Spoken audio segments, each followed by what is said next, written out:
The reason that you're here today, I hope, is that you want to help put the patient or person at the center of care.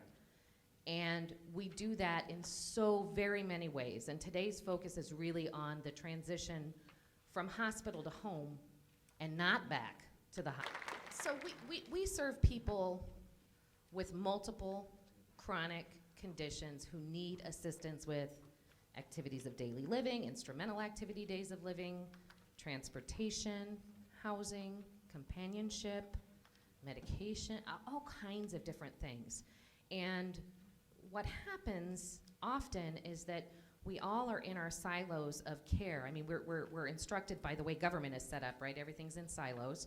And so the funding streams are in silo and the provision of care are in silos, and we don't mix. And if we truly put the person at the center of care, we'd mix all of those things. And so our hope is to walk away today with some next steps in how we're going to accomplish that. And that means that the health system partners need to know about the community-based providers, and the legislators and policymakers need to know that we need to play together in the same sandbox. So we're gonna do that all today, right? Yeah, that's why you're here. So I did wanna sort of paint an analogy for those of you health system workers who are going, what is she talking about? So we get that the doctor, the nurse practitioner, the nurse, the social worker in the hospital in the acute episode is the fixer. They're there to make sure that that person doesn't die, doesn't continue to be in debilitating pain, doesn't walk away with one limb less if they don't need to, you know, these kinds of things. But you can't do that once they leave those four walls. And there's actually an entire network and system out here that can make sure that they do what they need to do so they don't end up back there. So talking to the group, I was talking about, I think like the doctor is the mechanic, right?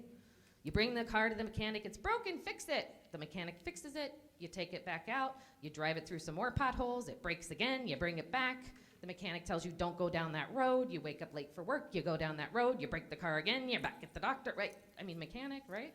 So the mechanic can only fix the car when you bring it in. The mechanic cannot go home with you, wake you up on time, make sure that you get on the road in time to get to your meeting without going the shortcut, which has the potholes, which breaks the car, right? The community service providers are the people who go there and wake you up in time to get to work so that you don't have to take the shortcut so you don't break your car again. And we want to help paint that picture because who knows what adult day healthcare is? What a weird word. And now, to make matters worse, they call it CBAS. What? It's not ocean, it's not food, it's community-based adult services. But who knows that? That's a weird thing, right? And what is MSSP? Isn't that some Medicare thing? No, it's not. It's the Multi-Purpose Senior Services Program, but who knew? So there are all these things out in this world that are happening that because we have these little silos, we don't interact. And we hope to create a forum by which we can bridge those two different worlds so that we can have better outcomes for the patients who are at the center of that care, or the people. We have different languages, but we all have the same goal, I think. The people that are in the room today, in case you don't know everybody, we have representatives from, and I'm going to give you some broad, and then I'm going to get a little more narrow. Contra Costa Health Plan, Contra Costa Regional Medical Center, Contra Costa Public Health Nurses, Sutter, John Muir, Kaiser, Tenet, pharmacies, skilled nursing facilities, home health, non-medical home care, ambulance services, DME, clinics, long-term support services, housing, transportation, meals, Board of Supervisors, Congress, Assembly. I kid you not. And others, like HIPAA-compliant text messaging in the House. Really? I kid you not. I met him this morning. So just to focus your minds, these are the kind of people that we're talking about. Let's start in the center bubble. Let's just call her Mrs. Watkins. Mrs. Watkins is a 72-year-old female with left-sided weakness due to a CVA, early-stage Alzheimer's disease, COPD, diabetes, acid reflux, and a history of urinary tract infections. This is your person. She has Medi-Cal and Medicare, both fee-for-service, and is living on SSI only. Why is that important? Because Medicare and Medi-Cal don't talk to one another as it is, but put them in a fee-for-service world, and they really don't talk to each other, right? And SSI only is a very low-income person. She lives alone, but she has a daughter who lives 20 minutes away with her 3 school-aged children and visits 1 to 3 times per month. That's not a lot for somebody with all these conditions. Her home is 60 years old, has 3 more years until it's paid in full with a monthly mortgage payment of $650. Her medicine cabinet, shoebox under the bed, nightstand, and kitchen counter all have more than 3 medication bottles, and 60% of them are expired. Her primary care physician just notified the DMV of her Alzheimer's diagnosis. We all know what that means, right? Her 5 other specialists are unaware of this diagnosis or the contact with the DMV. How can they possibly provide care not knowing that information? She has unsecured rugs throughout her home. She hoards all paper products and has only rotting food in her refrigerator. And she just fell and landed in your hospital. So you can fix her broken hip, and you can send her to skilled nursing, or you can send her home, and you would have no way of knowing that she's going to fall again because of the rugs, or because there's a pile of stuff in her hallway, or that her daughter is not going to come and see her for another 3 weeks, and she's going to leave the burner on because she has Alzheimer's disease and can't remember that. But there's a whole network of service providers out there that could make sure that that doesn't happen, and we're here to bridge those two together today. So keep Mrs. Watkins in the back of your mind today as we go through our events. From the Robert Woods Johnson Foundation, just a couple statistics that I like. So 1 in 5 is the number of Medicare patients that are discharged from the hospital that are going back within 30 days. So that's that readmission penalty that CMS and all of the hospitals are really focusing on. 4 in 5 is the number of patients about whom hospitals and primary care physicians have no direct communication after they leave the hospital. Fee-for-service data only, so it does not include all payers. But this just shows you a general graph of how California compares to the nation for readmissions. So we're starting back in Q2 of 2011. You can see the state of California was at about 19.2, whereas the nation was about 18.5%. So I showed you California to the nation earlier, and now I just added Contra Costa. So again, this is for Medicare fee-for-service. This is for the 30-day readmission rate. And you can see that Contra Costa is just a little bit higher than California and the nation. But if you look at Q2, which is the most recent, you are making progress and you are getting better. So keep on that positive trend. The other thing I wanted to show you, and this is data that we have available in the hospital reports, is the readmissions by setting. So the patients that are going back within that 30-day window, what setting are they coming from? We just have different ways that we like to show data. Sometimes the graphs and the tables are a little bit boring, and I like this because I think it's important to show how quickly the patients are coming back with the hospital, and it just shows you that you can see where the patients are going. Those are the little icons. So the house is a home, the bed is a skilled nursing, the little nurse is home health agency, and hospice is a heart. And then we have an other category, which is a big bucket. Long-term acute care hospitals fall into this bucket. Psychiatric hospitals, left against medical advice. So it's kind of just a hodgepodge that falls into that other bucket. But you can see how quickly the patients are coming back. So in 1 to 3 days for that same time period, 411 patients were coming back. In 4 to 7 days, 518 were coming back.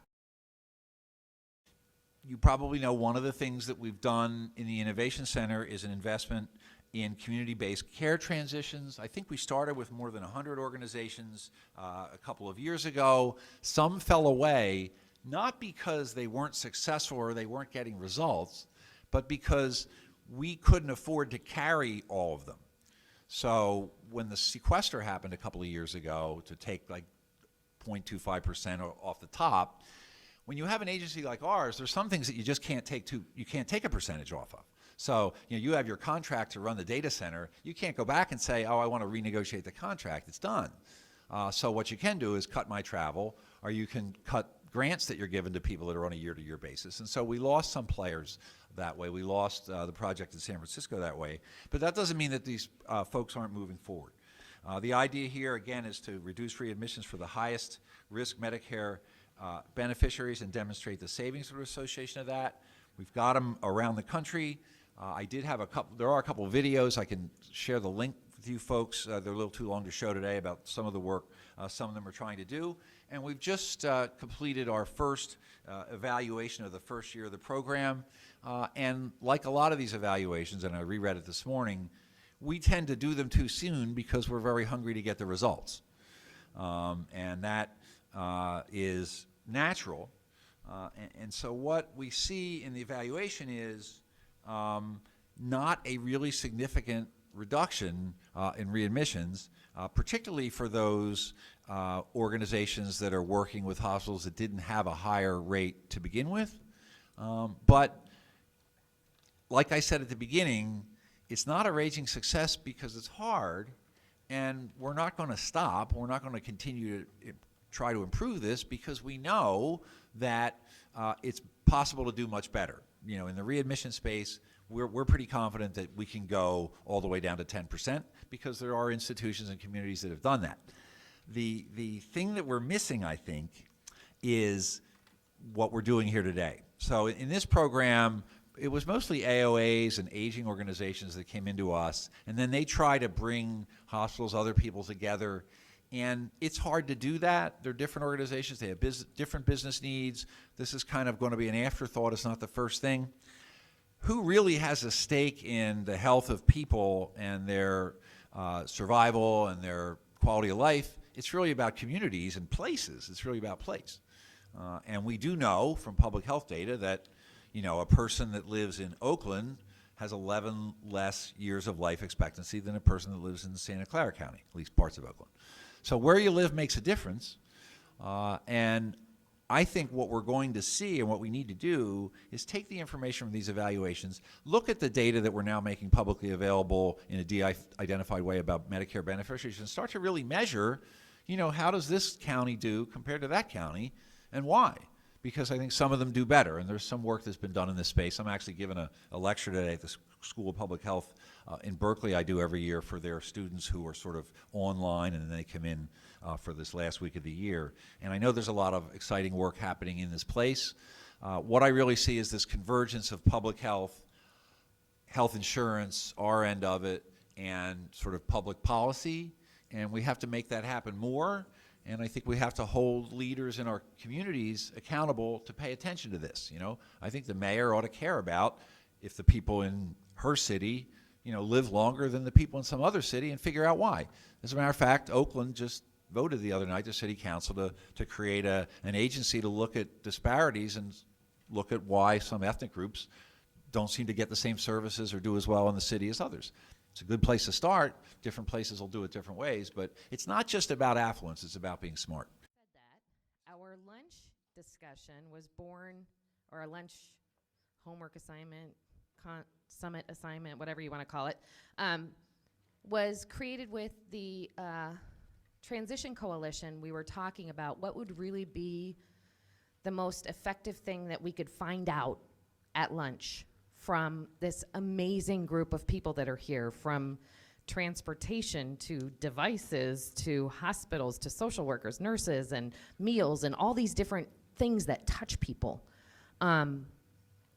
It will help inform our moving forward in our next steps to find out what those 10 things are, 8 to 10, top things are that are disastrous or disconnects that happen at discharge. And it's okay to say, I'm a discharge planner and I don't have enough time. I have a patient load of 30 and there are 5 discharges happening in the next hour, and it's an insufficient amount of time to provide the information they need. It's okay to say, I know that they have a disaster at home that I'm discharging them to, but there's nothing I can do about it. Like, it's okay to say whatever it is. We're not putting names on this. What we are doing with this is gathering it. We're going to compile the data so that when you leave here today, you will have in your hand what these, however many people showed up, 170 people together collectively found to be the biggest barriers to people staying at home safely after a discharge. Across the county. And so I'm going to share some of the research. I have to give an acknowledgement right at the beginning that the work I'm sharing is the work that Lisa Ely on our team did. She actually interviewed about 30 different communities around the country, took a lot of information, and then has gone out on tour and met many of these people in person. And I'm just going to scrape the surface of what Lisa learned during her work so that we can talk about maybe what do we try to do in Contra Costa County. How can we figure out what's right for this community? And that's one immediate message that I want to leave with you right now. At the end of the day, when you've seen one community, a one community coalition, you've seen one. They're all different. And that's because healthcare is ultimately local. And to be honest with you, even in Contra Costa County, what happens in the West County is different than the East County. And whatever coalition work needs to happen is going to be different there. And that's good. That's okay, because that's what we need to do, is to create solutions that are relevant and important for the people that we serve. Because that's what we're here for, right, is the people that we serve. I'm in Washington, D.C. I'm at a major national meeting, and I'm sharing the results of our ARC project and how all the reductions and readmissions had happened. And then this lady got up and started telling her story about in Memphis, Tennessee, these congregations got together and said, you know, we can do something about this. We're hearing this story about patients that are going home after the hospital, and a home health nurse wants to go out there, but it's a high crime neighborhood. And they're kind of nervous about going into that neighborhood to take care of somebody who needs help. And even if they've got the courage or if they've got support to be able to do that, they knock on the door, and the patient on the other side of the door said, I don't know if I can trust this person. My life may be at risk. So these congregations got together and they decided, boy, you know, if we send the pastor out or a lay minister from the church along with them, both the home health nurse and the patient would be more comfortable because they would start knowing each other. And so this notion that what would happen if all the congregations in Memphis worked with a hospital there and decided to coordinate how they were going to do care coordination. And now they have 9 full-time employees and 500 volunteers. Can you imagine that? 500 volunteers from the congregations, and it's not just Christian faith, it's all faith are represented in this network. And they go out and try to find ways that they can get to shut-ins, the way they can get to people that are high utilizers, the way they can get to people that can't get out to get their medications. How can we make that care happen? And these volunteers that are magnifying the 9 employees of this congregational health network are profoundly impacting it, and they've got an incredible 50% reduction in hospital readmissions in that population. Well, in Texas, outside of Dallas-Fort Worth, this group called Texas MedStars got it and said, let's take it up and do it in an entire community.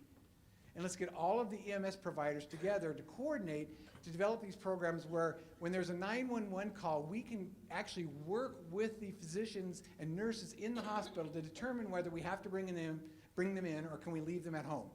Can we provide the care where they would best need it? And many times that's at home.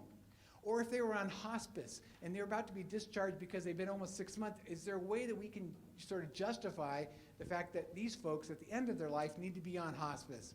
They could do an observation program. You know what, we'll come back in a few hours after our next call and check up on you, and if you're not getting worse, then we probably could leave you at home. Island, it's in Washington County, and they had this issue with the emergency departments and the skilled nursing facilities. And the first thing they wanted to do was, could we find a way to communicate so not every patient who spikes a fever at a skilled nursing facility has to be sent to the emergency department? Could we coordinate and figure out how to do that? And then as they started expanding that, they realized, boy, there are a lot more people involved, a lot more things we can do. So they created this coalition in Washington County to be able to look at all of the ways that people are getting cared or miscared or lack of care and try to tackle it as a coalition. And they have these meetings every 8 months, and they created this web portal so that on a minute-to-minute basis, people could share information, HIPAA protected, that were allowed to be able to provide care in the non-traditional way. They don't have to go to the doctor's office. They don't have to go to the emergency department. And oh, by the way, home health was coming tomorrow, but maybe we need to bump them up a day because this coalition with community health workers and other people are involved with doing it.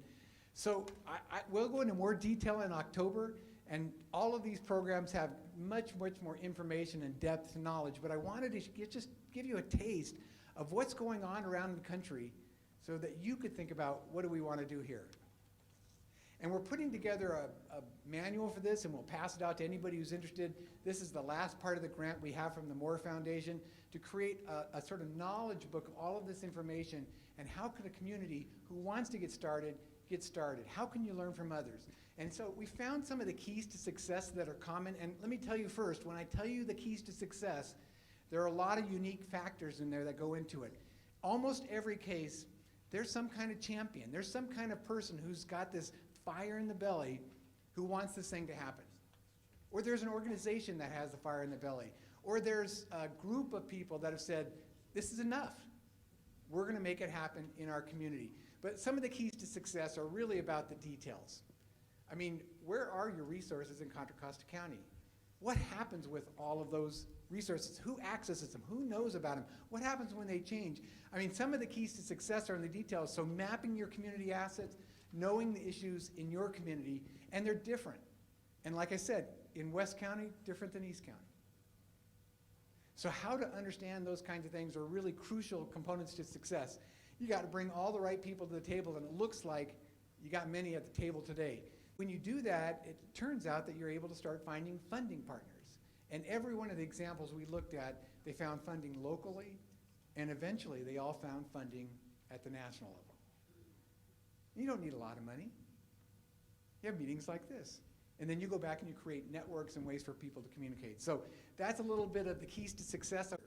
So my question for you is, what will Contra Costa do? And I want to stop for a second, and we're going to pass a microphone around. And is anybody interested in doing a community coalition like these other regions across the country have done? Is this something that interests you? And if so, what are the reasons we're not doing it in Contra Costa? What are the barriers to why it's a challenge? What's going to be something we have to overcome to be able to make Contra Costa be able to be one of those examples when we're given this in a year or two of a shining light, of a bright star that we can do? I think that one of the things that we're doing here today is gathering food for thought, because a lot of this still needs to be distilled down. We're not going to come up with our action plan today. This is our first sort of step onto the diving board together.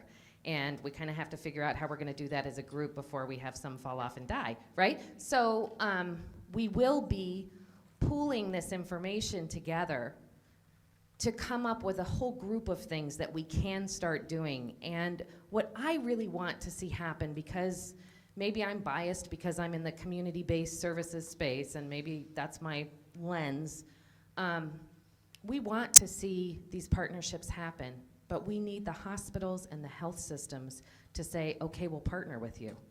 We're in this for the patient. We're in this for the better care. We're in this to get the help. And if the John Muirs and the Sutters and the tenants and all of our partners in the hospital and health system don't come halfway across the bridge, we're never gonna meet. And so that needs to happen too. And I'm not really sure how that happens, except that there's representation from each of you in the room today, and that's a huge first step. So thank you for coming. And we have one more amazing moment to our day. My boyfriend, Dr. Johar, is going to join me on the stage, probably with trepidation now.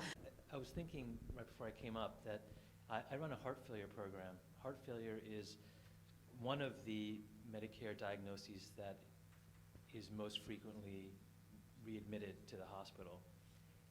I've been doing heart failure for almost 15 years, and this is the first conference I've ever attended on reducing readmissions.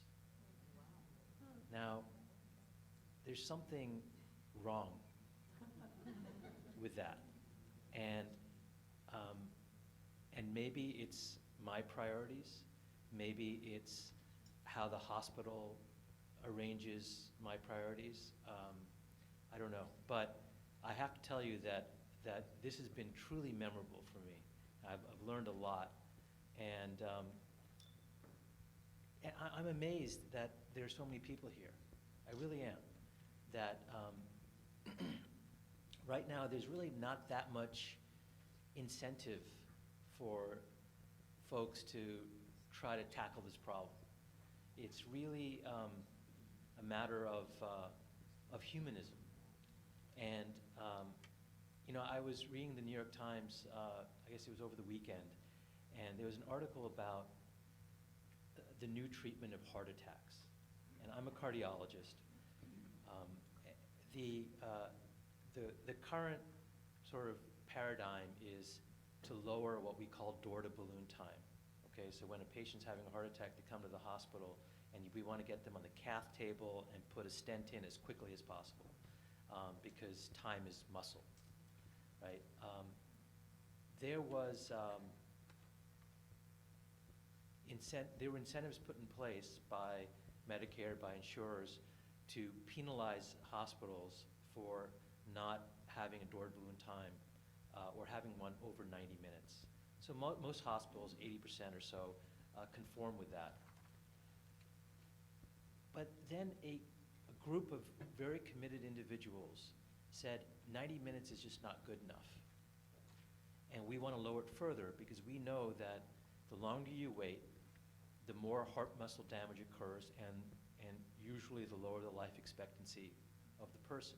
There was nothing really in it for them to drive the door-to-balloon time lower. Today, the door-to-balloon time at hospitals nationwide is 67 minutes, whereas it used to be about 110 minutes. And it's really only reimbursed below 90 minutes, or it's not penalized below 90 minutes. So here you had a group of individuals decide this was important, and they pursued it with just tremendous focus. And that's sort of how I see this group. You know, you guys didn't have to be here, but you know, never underestimate. And this is not my own insight, but never underestimate what a group of committed individuals can do to change the world. And the great thing about healthcare is, and I totally agree with Bruce on this point, is start small, because the system is just so big and dysfunctional, and maybe we'll talk about that and why that is, that if you look at the big picture, you can just become paralyzed, because we're not going to fix the whole system. But we can make small differences. And the great thing about healthcare is that you can really make a big difference in one person's life. And maybe that's what we should be focusing on. And not trying to, you know, bring readmissions down to a certain set value, but just realize that every little bit that you do is going to be making a difference, maybe the difference in someone's life. And so I just want to really congratulate all of you for being here. I'm so glad I came. And I write for the New York Times, and I really think that I should write about this conference. I remember one of my first pieces, and I think it's relevant to what you guys are doing in this room, was about an elderly gentleman who was going to get a feeding tube. And but the thing was, he didn't want it. He didn't want the feeding tube. But someone on the medical team had deemed him lacking capacity. So they were getting ready to put this feeding tube in, really against his wishes. And I came onto the team, and I sort of saw what was going on, and I was just puzzled, because he clearly didn't want the tube, and he would clearly state in a very sane way to me that that, you know, food was the most important thing in his life. You know, just the taste of food. He loved to eat. You know, he even liked the hospital food. And so I would ask, like, the senior resident who would say, no, are you kidding me? He lacks capacity.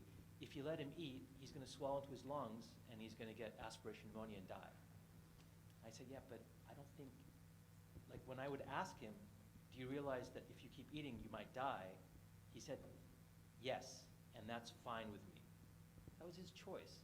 So, so the morning he was going to be taken for this feeding tube, I went into his room, and I took all these those little juice cups, thin liquid.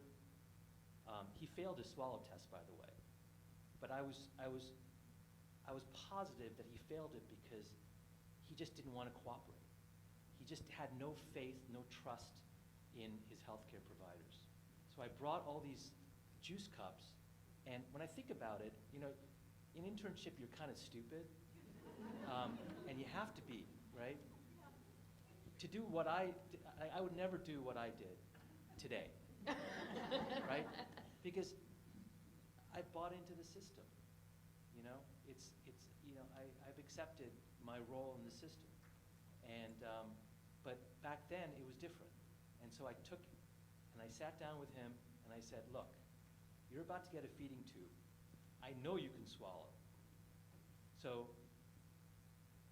drink this, and please drink it carefully. And he did. He drank orange juice, drank apple juice, he drank water. And I just did it. I just did my own swallow test.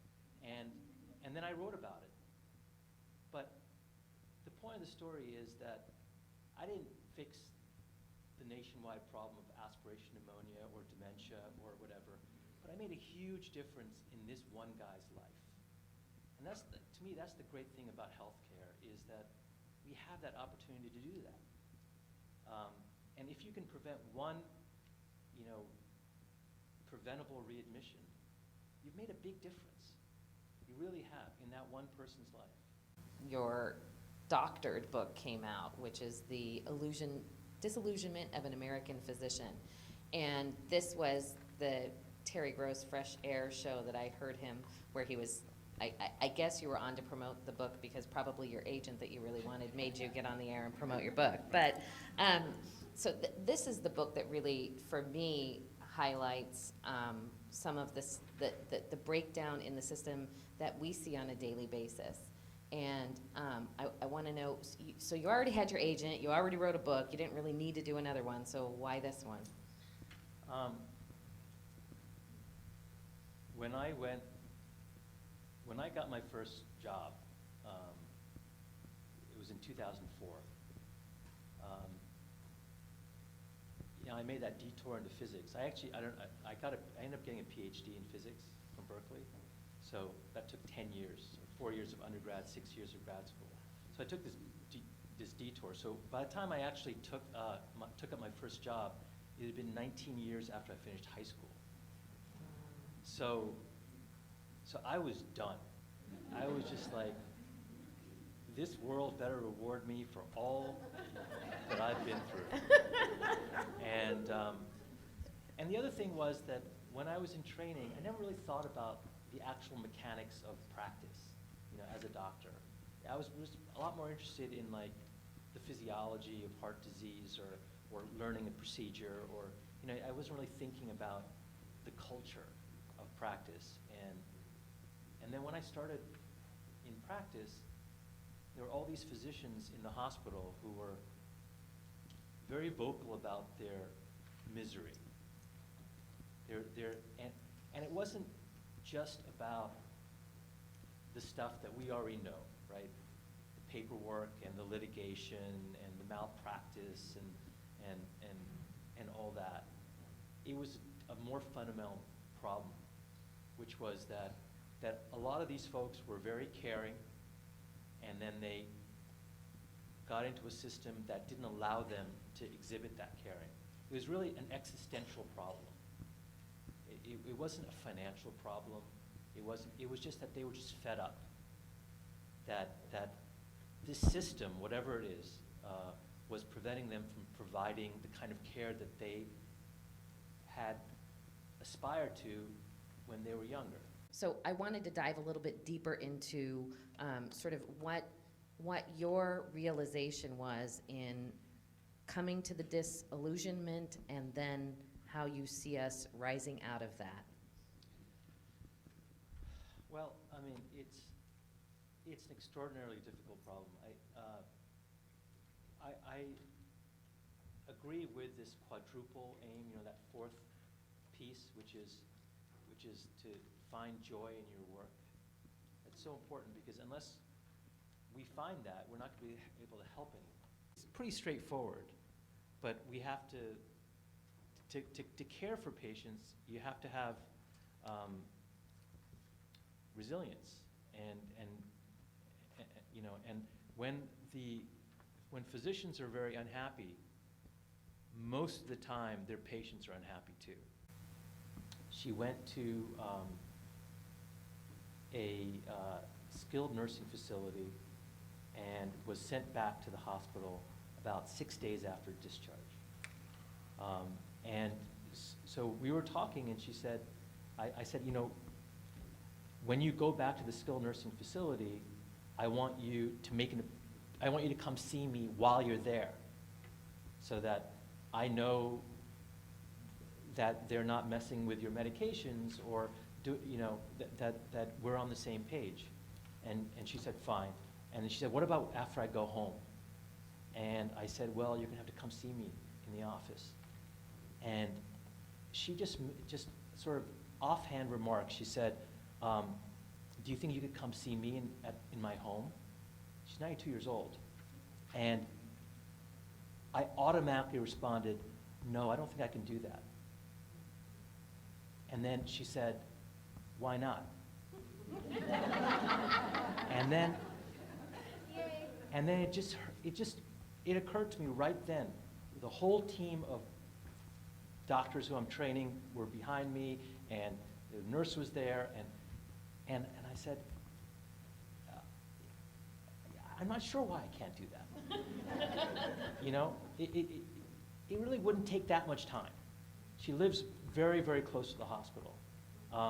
And so I promised her that I'd actually see her in her house one time, at least, and then we'll work it out so that she can come. And you know what? Every time I've made a house call, it may not have resulted in a tangible benefit to the patient, but it almost always results in a tangible benefit to me. Honestly, some of the most memorable experiences of my professional life have been when I actually went and visited a patient in their home. It just reminds me of what I went into medicine for. And if someone like me, who actually sort of likes making house calls, almost never makes them, tells you that the system there's something crazy wrong with the system. So I want to make sure that we get to some audience participation, because I'm sure that many of you have questions. I do want to say that my frustration sitting here and listening to this is that I know that doctors can't go out and do house calls for everybody anymore. That's not realistic. But one of the beauties of Meals on Wheels, of MSSP, of complex case management, care transitions program, all these things, is that we can go into the homes. And we can be the eyes for the physicians while we're in the home. And if we had access to the physicians to say, hey, Dr. Johar, guess what? I was just at Mrs. Watkins' house, and she left her stove on. We had to turn it off. Her medications on her bedroom counter, they're all expired. I want to know when the last time you looked at her medications were, because we're in the home right now. Let's do some reconciliation. Holy cow, could you imagine? I mean, I think this is why we're here today, and this is what we hope to be able to bridge. And where doctors can't get into the home and provide the care that they want, they can partner with members of the community so that together we can have that experience, and the patients can have the experience of feeling valued and cared for in their space and their way. And I think that's an amazing opportunity. And I want to open up the floor to questions for Dr. Johar. Can I just say one thing about when you see the context of a patient's life, it can completely change